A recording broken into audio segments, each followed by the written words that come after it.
বলেন, কিন্তু এটা তো বাস্তব। ডাক্তাররাও যখন অসুস্থ হন, কোথায় যান ওনারা? আইএলএস এ ছুটে যান।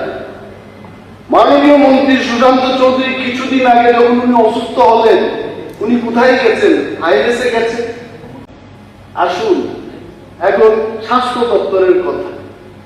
আমি তো গ্রামের ছেলে, in villages.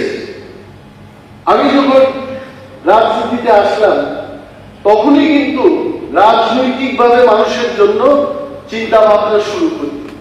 When I was working in multinational company, তখন আমার দরকারও ছিল না, এগুলি নিয়ে ভাবতাম না।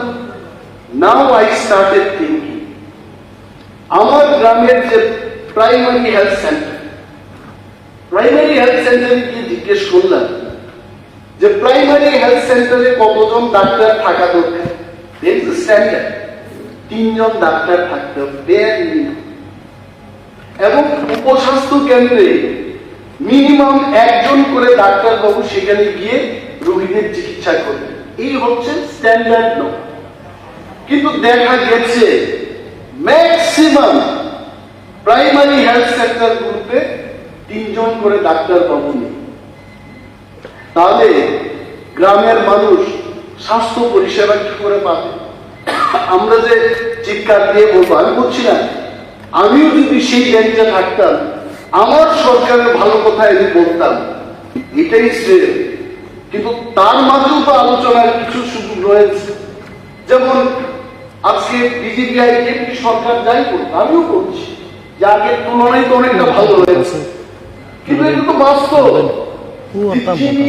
ডাক্তাররাও যখন অসুস্থ হন, কোথায় যান ওনারা? আইএলএস এ ছুটে যান। মাননীয় মন্ত্রী সুশান্ত চৌধুরী কিছুদিন আগে যখন উনি অসুস্থ হলেন, উনি কোথায় গেছেন? আইএলএস এ গেছেন। তো রাজ্যের যে স্বাস্থ্য পরিষেবা নিয়ে আমরা যাই বলি না কেন, এখনো সেটাকে উন্নতি করার অনেক স্কোপ রয়েছে, আরো অনেক কিছু করতে হবে।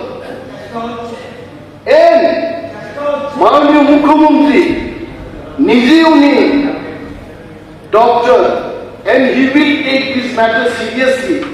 আরো একটা জিনিস লক্ষ্য করুন, স্বাস্থ্য দপ্তরে কি হচ্ছে। জিবির ডাক্তার বাবুর সাথে জিবির চেম্বারে কেউ দেখা করবে না, কিন্তু একই ডাক্তারের কাছে প্রাইভেট চেম্বারে ছুটে যাচ্ছে। Why? It is happening. জিবির চেম্বার